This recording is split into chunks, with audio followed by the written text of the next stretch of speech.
We was on St. Marie Street. That's why we was at the center when the storm hit.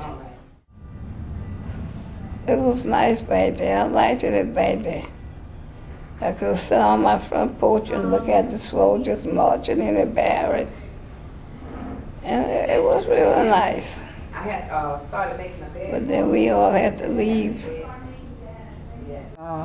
When they said a hurricane was coming, I didn't pay attention to that. Because I've been through so many, and I told Mr. Stanberry, I'm not going. And he said, yes, you are. I said, you're not taking me away. And they had 3 busload of people. And some went this place, some went that place. Anywhere they could have got to put the people. And we went so many different places where they didn't have room enough to take everybody what they had. So that's why we wound our way down in the, where we was at. We wound our way down. So then they sent us to some place, a school, it must have been Mississippi. And we were laying on the floor on mattresses, and he brought his nurses to take care of us.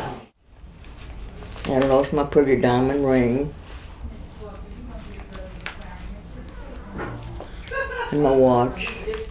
I couldn't change it because I was in that hospital. But I couldn't have got out because that water was coming up too fast. In 15 minutes, over that seawall. And all my treasures are gone. All the things I had saved, china cabinet and jewelry.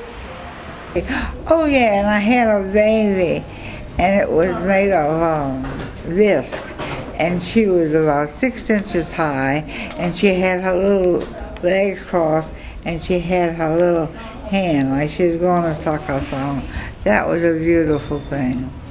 Gone. Everything I had was gone.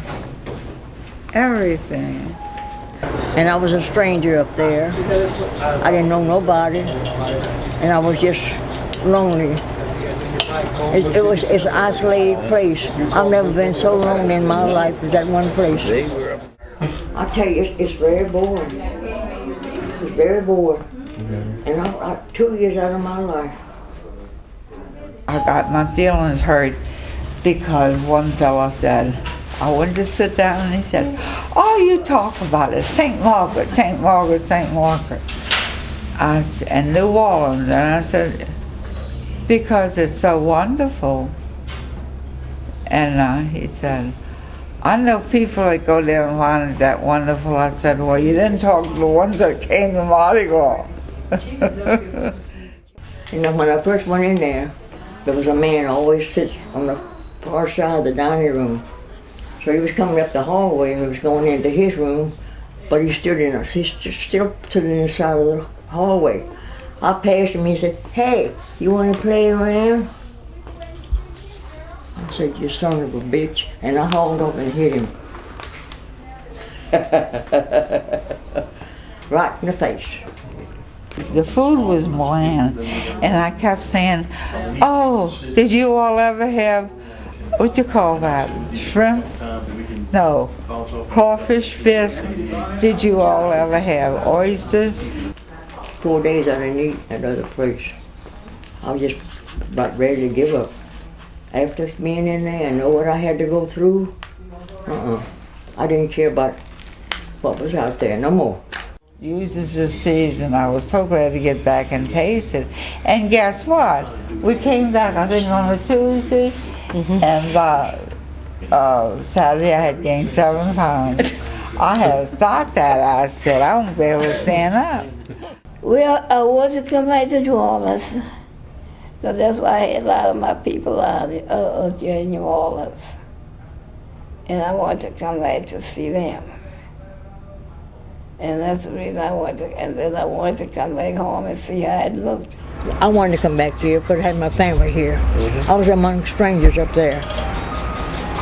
And I was always in a corner somewhere, thinking I wish I would get out of here. I was waiting for this nursing home to get rebuilt so I could come back to it. They said, what you gonna do with us? When I see my boyfriend, I'm gonna stand behind the door. What you see is what you get. But I guess when you're born in a place, it'll never leave you. Like my youngest said yesterday, New Orleans is my hometown and will always be my hometown, no matter how ugly the situation is. It's good to be back in New Orleans. Yes, I lived in New Orleans for a long, long time.